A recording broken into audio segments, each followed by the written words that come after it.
Hola, saludos. En este video vamos a hablar un poco sobre lo que es la sexualidad y la afectividad.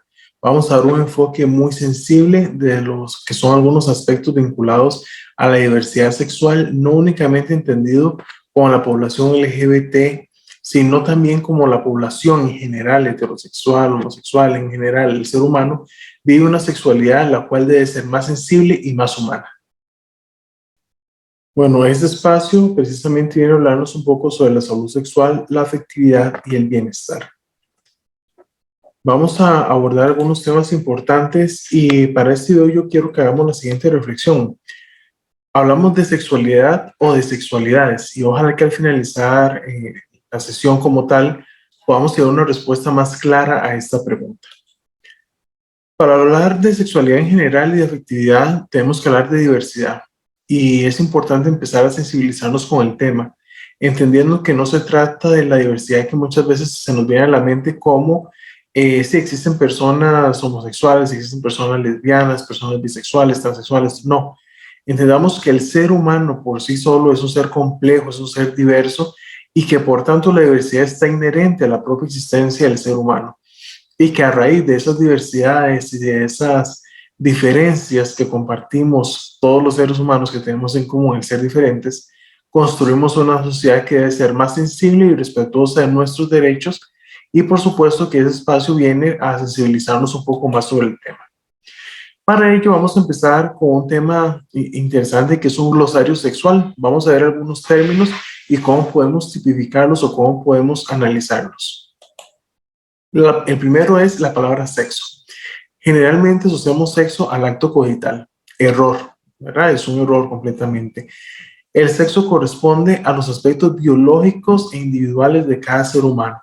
O sea, básicamente viene a constituir cómo yo nací, cuáles son mis genitales con los que nací, siendo hombre, los genitales, pene, testículos, mujer, lo que es la vagina, y las personas intersexuales son esas personas que hace tiempo se le llamaba hermafroditas, pero el término hermafrodita es un término peyorativo, es un término discriminatorio y hasta agresivo incluso. Entonces las personas intersexuales son quienes nacen con caracteres sexuales masculinos o de hombre, perdón, y de mujer al mismo tiempo.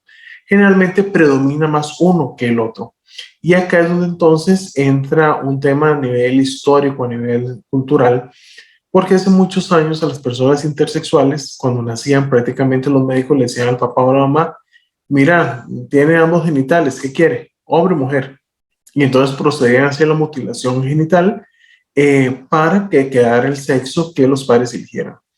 Por supuesto, cuando una persona de estas llega en la adolescencia, en la pubertad, y se empezaba desde su infancia a descubrir su sexualidad, notaba que tal vez no calzaba, que ahorita lo vamos a ver con algunos estándares que socialmente o familiarmente se le pedía, y había una disonancia, no concordaba. Habían personas que, por supuesto, siendo intersexuales, llegaban al tema del suicidio, incluso por esta confusión de la crianza que se le dio, porque no se contaban en aquel momento con los mecanismos éticos ni científicos, incluso si nos vamos más para atrás, para poder determinar el sexo de esta persona. Hoy por hoy se hacen análisis de cargas hormonales, se hacen análisis y demás, pero se deja la elección de cuál sexo va a predominar a nivel genital para que la persona intersexual lo decida oportunamente. Eso debería ser una práctica ética y debería ser una práctica normal. Pero bueno, si hablamos de sexo, hablamos de la parte genital, la parte física, la parte hormonal incluso. Acá está, ¿verdad? Tenemos dentro del reino animal, el ser humano, en un margen tenemos a las hembras, en el margen izquierdo, en el otro extremo tenemos a los machos y está en el medio las personas intersexuales. Pocas veces es intersexual puro, por decirlo de una manera, que comparta 50 y 50 las características. Muy pocas veces ocurre.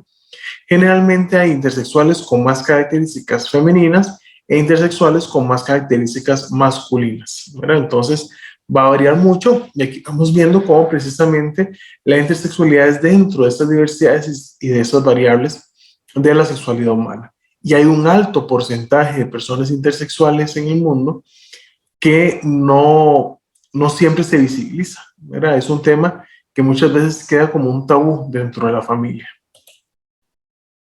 Tenemos otro término que es el género.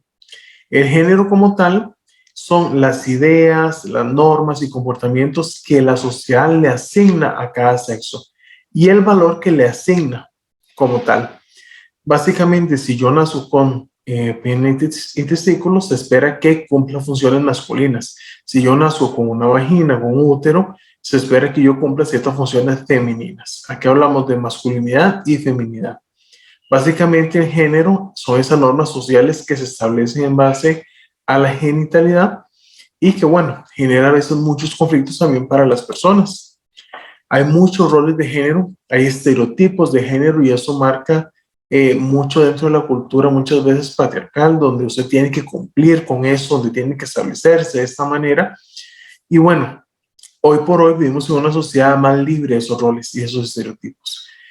Por ejemplo, comúnmente se nos ha dicho, las mujeres deben de tener un rol reproductivo, dedicarse a la casa, al espacio doméstico, trabajo no remunerado, deben de cuidar a las personas, servir, son las encargadas de mediar y están subordinadas.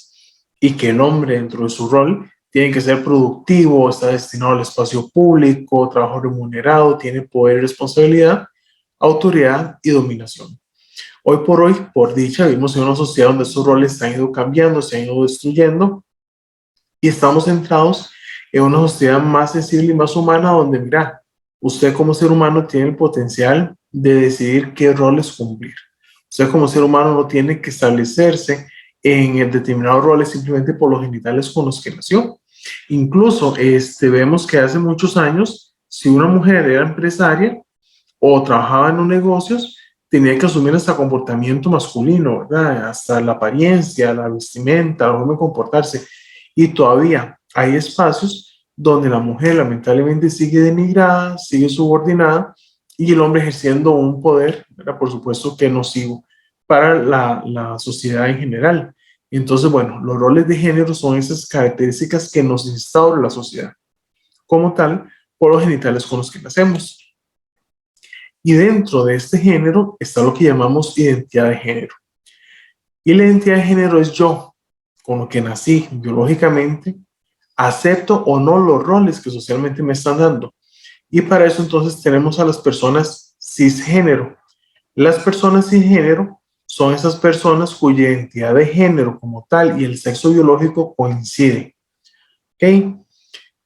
Yo nací con testículos, nací con pene y me asignan un rol masculino y lo acepto. No tengo un problema con eso.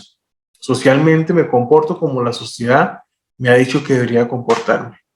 Esto no tiene nada que ver con mi preferencia sexual, que es otro término. Personas con pene que se identifican como hombres y personas con vagina que se identifican como mujeres. Vienen las personas transgénero. Son aquellas personas cuya identidad de género y sexo biológico no coincide y tampoco tiene que ver con la preferencia sexual. Por ejemplo, personas que tienen pene pero se identifican como mujeres y personas que tienen vagina y se identifican como hombres y tienen este comportamiento y se visten y se comportan y se identifican como las personas del género opuesto, ¿verdad? Que socialmente se les ha asignado. Y también están las personas transexuales. Son esas personas transgénero que independientemente de su orientación sexual también desean o proceden a modificar su cuerpo mediante métodos hormonales, métodos quirúrgicos, para hacerlo coincidir lo más posible precisamente con el género con el que se identifican. Y tenemos el tercer género o el género no binario. Son las personas que la identidad de género no coincide con el género masculino o el género femenino y no buscan, ¿verdad?, como encasillarse en ninguno de estos, más bien se ubican en una categoría intermedia, no depende tampoco de la orientación sexual. Entonces, cisgénero, personas cuya identidad de género y sexo biológico coinciden; transgénero, personas cuya identidad de género y sexo biológico no coinciden; transexuales, son personas transgénero que ya proceden a modificar el cuerpo mediante hormonas o cirugías; y el tercer género o las personas no binarias son quienes no desean ser encasilladas con ningún género y se ubican en una categoría intermedia. Y por ahí, nada más como dato, mediante el género no binario, es donde se empieza a romper más todavía los patrones de género y donde socialmente tal vez algunos sectores se han escandalizado más con el tema del lenguaje inclusivo, con el tema de no me encasille con esto, ¿verdad? Con el tema del género fluido, donde las personas se visten con ropa y le quitan a la ropa, por ejemplo, el sentido de que hay ropa para hombre y para mujer. Simplemente, si a mí me gustó esta nagua, me la pongo, independientemente de mi sexo, ¿verdad? De mi parte biológica o de mi orientación sexual. O sea, simplemente yo como ser humano disfruto, vivo, utilizo y expreso mi sexualidad de la forma en como me plazca en ese momento. Entonces, a modo de resumen, tenemos que el sexo biológico son los aspectos físicos objetivamente mesurables como cromosomas, pene, vagina, hormonas. El género es la construcción social y cultural, generalmente binaria, que hablamos de lo femenino y lo masculino, y es lo que la sociedad espera de los varones y de las mujeres. La identidad de género es cómo yo vivo el género, cómo yo lo percibo, cómo lo asumo y cómo lo expreso, que sería la siguiente parte, que es la expresión de género, que es cómo yo muestro el género que yo he asumido, con el que me identifico o con el que me siento más cómodo. Y por último tenemos la orientación sexual, que la orientación sexual es la atracción física, emocional, erótica, afectiva y espiritual que se siente hacia otra persona. Esa precisamente es un tema que a veces pensamos que es únicamente la parte de diversidad sexual. Cuando hablamos de diversidad sexual, lo primero que se nos viene a la mente es la orientación sexual de la gente. ¿Con quién tienen sexo? ¿Con quién se vincula sexualmente? Y no, la diversidad sexual es sumamente amplia. Y la orientación sexual no es solamente tener relaciones genitales, es la atracción física, psicológica, emocional, sexual, espiritual e incluso social que se puede sentir hacia otra persona. Hablamos de las personas heterosexuales, que son aquellas que tienen una atracción hacia personas o personas del sexo opuesto. ¿Okay? Debido a que la heterosexualidad la tiene la mayor parte de la población, generalmente se ha esperado que todo el mundo sea de esa forma. Pero como la mayor parte de la población es heterosexual, socialmente se le ha dado un peso importantísimo a nivel espiritual, a nivel religioso, a nivel político, a nivel familiar, porque entonces hay una expectativa. ¿Verdad? Las familias esperan que todos sean heterosexuales. La sociedad espera que todos sean heterosexuales. Y no es de esta manera, porque tenemos una gran gama como la homosexualidad, que son las personas que se sienten atraídas hacia personas del mismo sexo. Hombres homosexuales o gays, mujeres homosexuales o lesbianas. Entonces, esa atracción hacia personas del mismo sexo como tal. La bisexualidad es la atracción hacia ambos sexos, ¿verdad? Hacia hombres y mujeres, en igual nivel, por decirlo así. Pero dentro de la bisexualidad hay una gama, ¿verdad? Una gama muy interesante. Por ejemplo, se habla de los heteroflexibles y la bicuriosidad. Generalmente se ha establecido como aquellas personas que tienen contacto sexual o relaciones emocionales ocasionales, pero que me identifico como heterosexual, pero de vez en cuando por ahí tengo algún encuentro, algún contacto emocional o sexual con alguien de mi mismo sexo. Las personas polisexuales es una variante dentro de las categorías de orientación sexual y son las orientaciones sexuales que tienen como objeto la atracción sexual a más de un sexo o identidad de género, ¿verdad? Entonces, se asume, ¿verdad?, que la bisexualidad y la pansexualidad son una categoría de la polisexualidad. Entonces, polisexualidad es la atracción a varias personas, ¿verdad? Independientemente, y por ahí entra en juego el tema que se habla hoy en día, que la bisexualidad podría ser una polisexualidad, que es esa fluidez de sentirme atraído, de tener un encuentro, una vinculación con personas independientemente de su sexo. Por ahí tenemos la pansexualidad, que es una variante de la bisexualidad en la que hay atracciones por personas independientemente del género. A mí no me importa cómo se expresa usted su género, cómo lo vive, cómo se identifica, a mí me llama la atención usted como persona. Las personas asexuales está definida como la falta de algún tipo de orientación sexual. No siempre se cataloga como una orientación sexual precisamente por lo mismo, pero no está de más mencionarlo, que dentro de la conducta sexual el individuo manifiesta no tener atracción sexual hacia nadie. Y la sexualidad puede ser permanente, o sea, que definitivamente en mi vida yo tengo atracción sexual hacia la gente, o puede ser paulatina o episódica, que es durante esta etapa de mi vida en específico, perdí el interés sexual hacia vincularme con otras personas. Y bueno, eso nos lleva a hablar entonces, ya que hemos hablado de este glosario, de la diversidad funcional y la sexualidad como tal. Cuando hablamos de personas con diversidad funcional, es un término neutro que se utiliza para describir al grupo de personas que tienen cuerpos que funcionan de manera diferente a lo que la mayoría de las personas funcionan. Es un término más inclusivo, hablar de diversidad funcional, que hablar de discapacidad. Entonces, desde un sentido más sensible, lo ideal sería hablar que hay personas con diversidad funcional, no personas con discapacidad como tal. Es un modelo basado en derechos, ¿verdad? Hablando de este abordaje de las personas con discapacidad, hoy por hoy debemos de abordarlo desde un modelo más basado en derechos, es entender, ¿y por qué hablo de diversidad funcional en ese espacio de sexualidad? Porque hablamos de diversidad y las personas con diversidad funcional entran dentro del aspecto de la vivencia de la sexualidad, porque socialmente se ha catalogado que una persona con diversidad funcional, dependiendo de la diversidad que tenga, renunció a su sexualidad. Y no es así. La sexualidad siempre va a estar presente. El tema es entender que el ser humano es un ser sexuado. O sea, la dimensión sexual va a estar presente. Que cambió la forma en cómo se está viviendo, en cómo yo puedo acceder a esto, en cómo puedo disfrutarlo, es otro tema.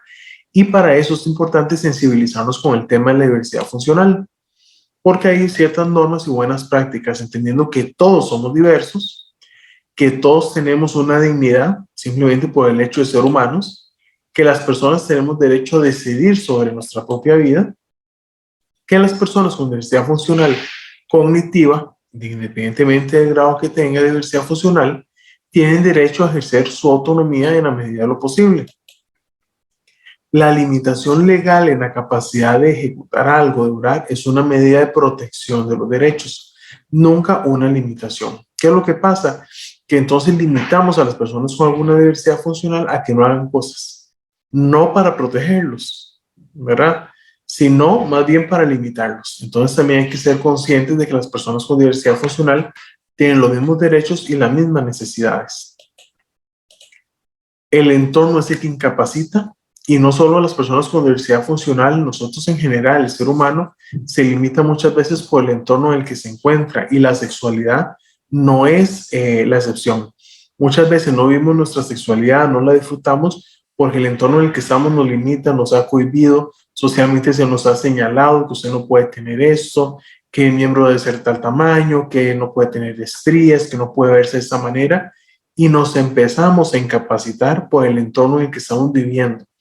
Y en la sexualidad es un tema tan delicado y tan sensible que esos comentarios sociales, esos estándares de belleza, esos estándares idealizados que nos ha vendido la sociedad, la industria de la pornografía, la industria del modelaje y demás, y las redes sociales, están calando en limitarnos, están calando en reprimirnos, en sabotearnos y no disfrutar íntegramente nuestra vida.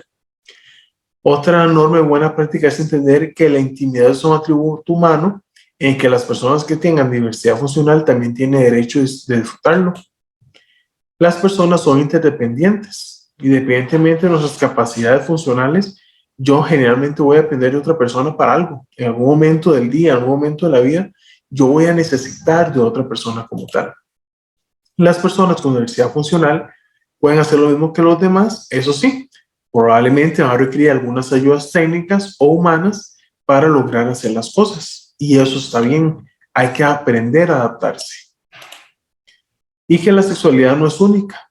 No sé cuántas personas están viendo el video en este momento, cuántas personas han visto el video en el momento que usted lo está viendo, eh, cuántas sexualidades existirán, ¿verdad? O sea, mi sexualidad es muy diferente a la suya y a la de sus profesores y a la de su familia y a la de sus hermanos y a la de su pareja e incluso hasta la de nuestros líderes políticos, religiosos, sociales, que la sexualidad de cada persona la vive de manera diferente. El tema es que debe ser vivida con respeto, con integridad y con armonía. En las personas con diversidad funcional hay una serie de derechos sexuales que es importante que se conozcan. Y no solo para las personas con diversidad funcional, sino también para nosotros mismos, ¿verdad? Es importante que nosotros tengamos claro cuáles son nuestros derechos sexuales tal cual. Primero, entender que tenemos derecho a la libertad sexual, tenemos derecho a la autonomía sexual, nuestra integridad sexual y la seguridad del cuerpo sexual, derecho a la privacidad sexual como tal, derecho a la equidad sexual, al placer sexual, a la expresión sexual emocional, derecho también a la libre asociación sexual, derecho a hacer o a tener opciones reproductivas libres y responsables, derecho a la información basada en el conocimiento científico, derecho a la educación sexual comprensiva e integral, derecho al cuidado de la salud sexual. Y dentro de esto entonces tenemos la Asociación Mundial de Sexología que nos dice que todo ser humano, tenga diversidad funcional o no, tiene derecho a la salud sexual y que nuestra salud sexual debe ser entendida como el estado de bienestar físico, psicológico, emocional y social en relación a la sexualidad. No es únicamente que no haya enfermedades sexuales, disfunciones o debilidad. La salud sexual requiere un enfoque de respeto y de positividad hacia la sexualidad y las relaciones sexuales que se mantienen, así como la posibilidad de tener relaciones sexuales que sean placenteras, seguras, libres de coerción, discriminación o violencia, y que para alcanzar y mantener nuestra salud sexual, los derechos sexuales de todas las personas deben de ser respetados, protegidos y satisfechos. Esos derechos sexuales nos deben de ser garantizados evitando, ¿verdad?, en todo momento la discriminación por orientación sexual, que se reconozca el derecho a la libertad de orientación sexual de las personas con diversidad sexual, desde los heterosexuales, homosexuales, bisexuales, transexuales, transgéneros, que no haya motivos para discriminar por temas de gustos, de prácticas eróticas, de emparejamiento, de apegos, de desapego, de capacidades o competencias, limitaciones y dificultades. Entonces, ¿qué nos dice esto? Yo como ser humano tengo el derecho a este disfrute de mi sexualidad sin estas discriminaciones o señalamientos, siempre y cuando yo no vulnere la integridad de otro ser humano o de otro ser vivo. ¿Por qué? Porque la gente cuando escucha hablar de diversidad sexual, hablar de derechos sexuales, hablar de libertades sexuales, se imagina el peor escenario, que se está validando prácticas sexuales con menores de edad, abusos a personas con diversidad funcional, que se está validando temas de violaciones, que se está validando temas de sexo con animales. No, porque esas son cosas completamente diferentes al disfrute de la sexualidad.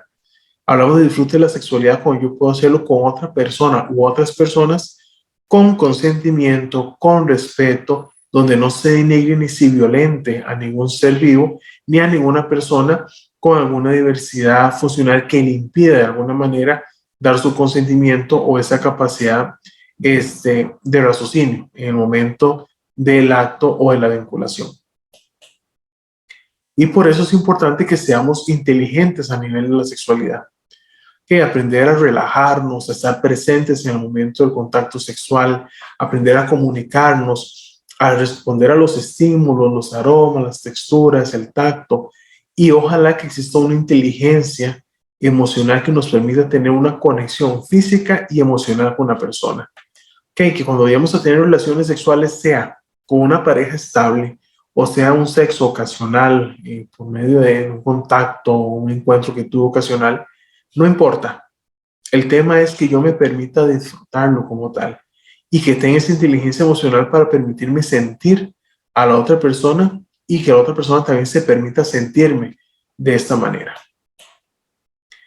Entendamos que la sexualidad forma parte de la personalidad, se manifiesta a lo largo de la vida, no es solo la parte fisiológica, sino que es la comunicación, la expresión, el dar, el obtener placer, y que en conjunto con la afectividad forman dos componentes importantes de nuestro aprendizaje y nuestro desarrollo.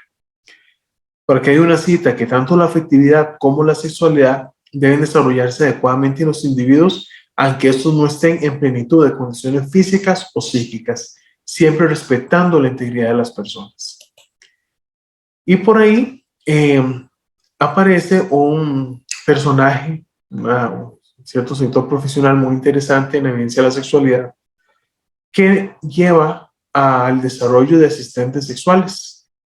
Y van a decir, ¿qué es eso? Bueno, las personas con diversidad funcional no siempre tienen la posibilidad de una movilidad completa. Hay personas que tienen una parálisis completa en su cuerpo, que se les dificulta de alguna manera disfrutar la sexualidad. Hay personas que tienen algún accidente y pierden alguna de sus extremidades o algunas de sus funciones. Precisamente hace años la sexualidad ni se tocaban esas personas, ¿verdad? Usted tiene esto, ya, listo, así quedó. Y se invalidaba la evidencia de su sexualidad. Hoy por hoy, dentro de la diversidad sexual, se habla de garantizar el derecho de esas personas a disfrutar. Y entonces se habla de la educación sexual, y que es sumamente importante en las familias, a nivel individual y social, y también en los cuidadores de esas personas con diversidad funcional. ¿Por qué? Porque vamos a buscar entonces que las personas que tienen alguna dificultad física, alguna dificultad cognitiva, alguna dificultad para disfrutar de esta sexualidad, primero entiendan que deben de permitirse vivir su sexualidad y volverse a empoderar de ella. O sea, la sexualidad no puede ser una renuncia, o sea, no pueden seguir renunciando a su sexualidad, guardar silencio, tener rechazo a la sexualidad, sino que la educación que se brinda hoy por hoy es más bien a sensibilizarlos, a aceptarla y a darle un significado distinto a cómo pueden disfrutarla. Hace mucho tiempo y todavía muchas personas piensan que hay posibilidades mínimas para disfrutar la sexualidad en esas personas y hoy por hoy se habla que cada ser humano tiene interés diverso en cómo quiere disfrutar su sexualidad. Hay personas que disfrutan la sexualidad con el tema del autoerotismo, la masturbación y todas esas prácticas. Hay personas que no, que lo que disfrutan es el contacto con otra persona. Ambos modelos son válidos y son respetables siempre y cuando yo sienta que estoy disfrutando y que me estoy realizando como persona. Los profesionales o las personas que están abordando el tema de la sexualidad deben tener una apertura personal, manejar la discreción, el respeto, normalizar las prácticas y el tema de aceptación. Vamos a ver, cuando una persona llega y me cuenta una práctica sexual que tal vez yo no estoy de acuerdo o que tal vez por mi creencia personal, yo digo, ¿cómo se le ocurre hacer esto? Quiere decir que yo como profesional tengo que revisar esa parte. ¿En qué sentido? ¿En cómo estoy juzgando yo a otra persona? Cuando los profesionales deberían de garantizar un espacio seguro, de armonía, y que esa aceptación sea real. Verá que esa aceptación de la sexualidad de otra persona sea auténtica y sea coherente. Básicamente, no hagamos nada que no queramos, hagamos todo lo que queramos, siempre desde el deseo previo y de acuerdo a nuestra escala de valores sexuales. Nunca nuestra sexualidad puede ser vivida en base a complacer solo a la otra persona. ¿Por qué? Porque puede ser que la otra persona me pida una práctica sexual en la que yo no estoy de acuerdo, no me siento cómodo, y yo solo por decir, no, por amar a esta persona, porque que se quede a mi lado, voy a acceder a esto que rompe mis valores sexuales. No, hay que ser coherente con eso. Yo tengo que saber cuál es mi límite en la sexualidad también, y la persona con la que yo vaya a estar, pues tienen que aprender a respetar eso. Por ahí la ONU nos menciona, la ONU SIDA, algunos derechos nuevamente en relación a la sexualidad, términos generales, porque ya se han hablado, entendiendo por ahí que es importante el derecho a la integridad física y psíquica social, a la libertad de afinidad y el ejercicio de nuestra sexualidad, libertad de fundar una familia si así se desea, libertad a la reproducción como una opción más, libertad a la elección de estado civil, ¿verdad? O sea, son cosas que socialmente a veces se impone.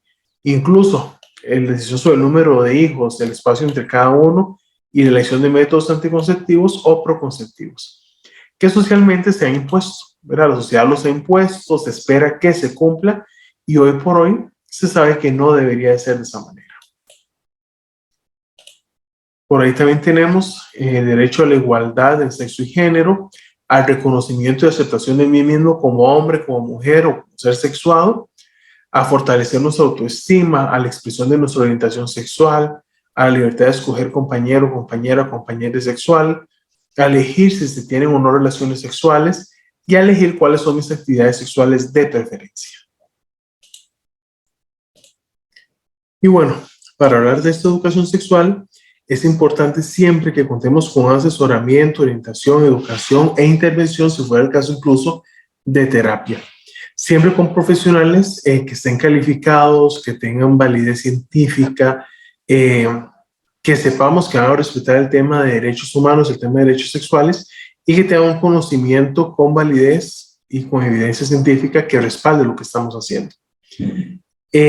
Recordemos que hay recursos para la prevención. Por ejemplo, hay un ejercicio que es para fortalecer el suelo pélvico, tanto en hombres como en mujeres, y ojalá que lo podamos hacer en este momento. Es este músculo cuando usted tiene muchas ganas de orinar, que retiene la orina, como que presiona. En ese momento usted puede presionar como si estuviera reteniendo la orina y siente, ¿verdad? A nivel pélvico, en la parte baja, va a sentir como ese músculo que se tensa. Entonces usted sostiene, tensa y afloja. Sostiene unos segundos y afloja. Sostiene y afloja. Ese ejercicio es un músculo, lo que estamos estimulando, favorece precisamente a la prevención de la salud sexual. Por un lado, previene lo que son alteraciones en el piso pélvico en las mujeres, ¿verdad? A nivel uterino, fortalece los músculos del útero y de la cavidad vaginal. Y en los hombres también lo que es la parte de la próstata, también fortalece los músculos que sostienen la próstata como tal, fortalece lo que es tener erecciones más firmes. En las mujeres favorece lo que es la sensación de placer al ser más consciente de los músculos que se encuentran en esta zona. Un ejercicio súper sencillo como este lo podemos practicar constantemente, no nos quita nada de tiempo porque lo podemos estar haciendo mientras hacemos otras actividades. Y eso es prevención precisamente, educar a las personas en que hay prácticas tan sencillas como esta que nos pueden garantizar un disfrute de nuestra sexualidad más pleno. Y lo que les hablaba anteriormente, el tema de la figura de asistente sexual cuando hay personas con diversidad funcional. Son personas que buscan empoderar a las personas con diversidad funcional y también favorecer la igualdad de oportunidades dentro del disfrute de la sexualidad. Eh, Entender que la persona que es asistente sexual no es una persona que va a intervenir o asiste para que la persona disfrute de su sexualidad o va a caer un tema de prostitución o de relación sexual con esa persona que requiere el servicio, no. Es una persona que educa precisamente para que haya un empoderamiento a la sexualidad y que precisamente colabora si requiere que se prepare la habitación en la que está, si requiere que se vayan a hacer compras de algunos artículos de juguetes sexuales, de lubricantes, de preservativos, si requiere que se ordene algún espacio como tal, el asistente sexual recibe una educación y una formación que favorece ese espacio. Y acá en Costa Rica, precisamente, hay varios asistentes sexuales. Este movimiento inicia en España y se ha desarrollado a lo largo del mundo como una respuesta a esta necesidad. Y bueno, luego de todo esto hablamos de la importancia de los cuerpos y las corporalidades. Básicamente, dentro de la sexualidad debemos entender que nuestro cuerpo es único y que la sexualidad la expresamos a través del cuerpo. Y a través también del cuerpo, disfrutamos la sexualidad, pero va más allá de lo físico, sino que hay un cuerpo emocional, un cuerpo espiritual que se conecta y que se abre al momento de tener precisamente un encuentro sexual o una actividad de nuestra sexualidad. Y entra en juego la parte afectiva, ¿verdad? La parte emocional y los vínculos que yo tengo con la persona. Si hablamos de que estamos vinculados en una relación de pareja, lo ideal es que sea un vínculo de respeto, que sea un vínculo fuerte, que nos mantenga unidos, o bien, si es un encuentro ocasional, que por lo menos sea un vínculo de respeto, de armonía y también de apertura al disfrute como tal. Entendiendo que el placer y el bienestar son eje fundamental de la diversidad sexual. El placer y el bienestar son eje fundamental del disfrute de la sexualidad y que cuando hablamos de educación sexual no es solo hablar de las infecciones de transmisión sexual o de los embarazos o de la violencia sexual, temas sumamente importantes, sino que también la educación sexual personal, social y familiar debe de ir orientada a los paradigmas del placer, el bienestar y el disfrute como tal. Por tanto, se debe rescatar y legitimar lo que es el placer de la vivencia de la sexualidad y una sexualidad que sea segura informada y con corresponsabilidad, donde yo soy responsable de mi disfrute, de mi placer, pero también soy responsable de su disfrute y de su placer. O sea, que hay una comunicación, una concordancia entre lo que yo hago, lo que siento y lo que la otra persona también está haciendo y sintiendo. Porque debemos de garantizar el bienestar y desarrollo de las personas, y si eso se logra, hay un bienestar y un desarrollo en la familia, las comunidades y la sociedad en general. ¿Por qué? Porque vamos a romper tabúes, vamos a romper esquemas, vamos a hacer una sociedad más educada y más abierta a gozar de esta área tan íntima del ser humano. Un tema importante es las infecciones de transmisión sexual, que no podemos dejarlas de lado. Entendamos que en la mayoría de los casos las infecciones de transmisión sexual son asintomáticas o tienen síntomas que son muy leves o que las personas no son tan conscientes que están ahí. Por tanto, no siempre se logra diagnosticar oportunamente una infección o una enfermedad.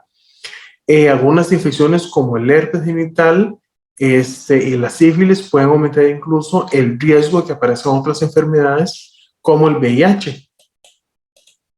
Aquí tenemos algunos métodos anticonceptivos, ¿verdad? Es el condón masculino, el femenino, píldoras anticonceptivas, anillo hormonal, inyección anticonceptiva, el dispositivo intrauterino, el parche, el calendario, el implante, cirugía esterilizadora. Eso nos permite de alguna manera controlar lo que es la reproducción, ¿verdad? La concepción.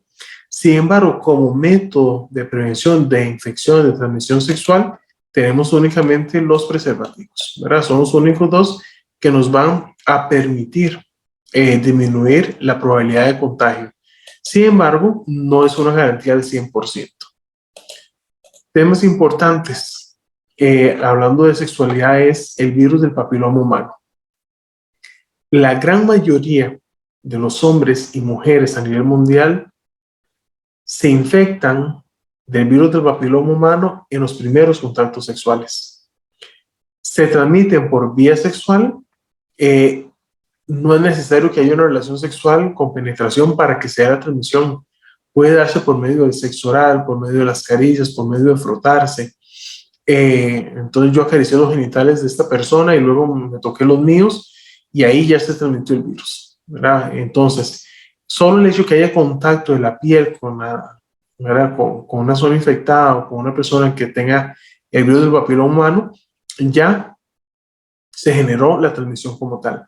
¿Por qué hablo del virus del papiloma humano y le hago énfasis a esta infección?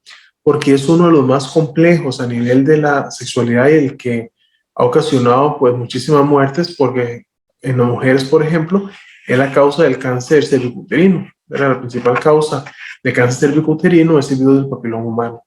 En los hombres generalmente es asintomática la presencia del virus. Entonces muchos hombres andan con el virus, infectan a otra persona, se contagian y todo el tema sin darse cuenta que son portadores de eso. Hablamos entonces de la importancia de la prevención del virus del papiloma y tenemos que hay tres tipos: la primaria, la secundaria y la terciaria. La prevención primaria va para todas las mujeres, las niñas de 9 a 14 años, donde se da una vacunación. También en niños y niñas se da esta vacunación según proceda, y es importante la información sanitaria, la educación sexual, el fomento del preservativo y demás. En algún momento se ha hablado de la circuncisión masculina como un método preventivo de infecciones, sí, pero más allá de que la circuncisión prevenga infecciones de transmisión sexual, es un tema de aseo.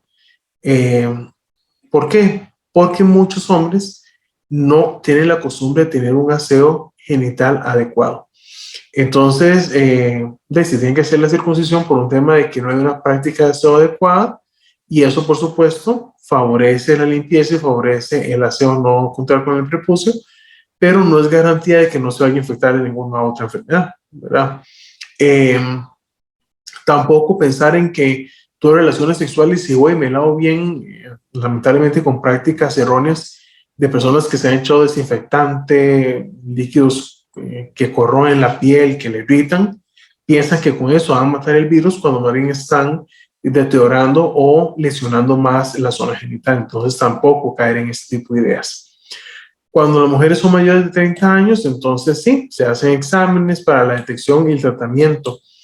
Hay pruebas rápidas para detectar el virus del papiloma humano, se dan tratamientos inmediatos para erradicarlo y demás. Y en la prevención terciaria se dan todas las mujeres cuando ya hay un cáncer, ¿verdad? Que ha invadido, se puede dar a cualquier edad. Entonces se recurre a cirugía, radioterapia, quimioterapia, cuidados paliativos si fuera el caso. Entonces veamos cómo yo pongo este ejemplo del virus del papiloma humano como un ejemplo extremo de cómo la irresponsabilidad en mi sexualidad y en la sexualidad de las otras personas puede conllevar incluso a la muerte. ¿Por qué? Porque las otras infecciones de transmisión sexual, si bien son complejas, la gente las minimiza y dice, no, mira, con una pomada, con unas pastillas ya se le quitó. Y efectivamente muchas de ellas se tratan así, ¿verdad? Pasan y ya, ¿verdad? Y ahí quedó. Hay otras con virus del papiloma humano que queda latente, que queda ahí presente y que puede ocasionar un cáncer, incluso la muerte. Y luego también está el tema del VIH.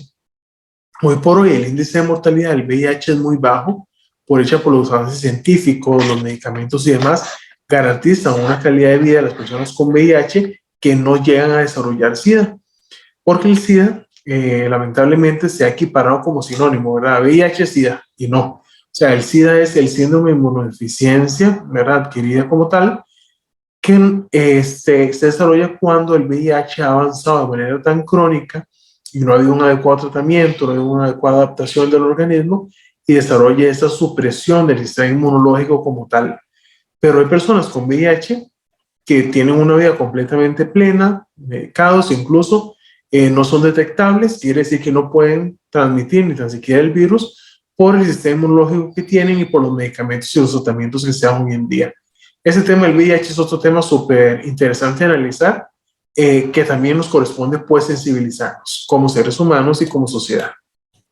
Entonces, en un modo de resumen, factores de riesgo de nuestra sexualidad, vamos a tener sexo sin protección es un factor de riesgo terrible para la vivencia de la sexualidad.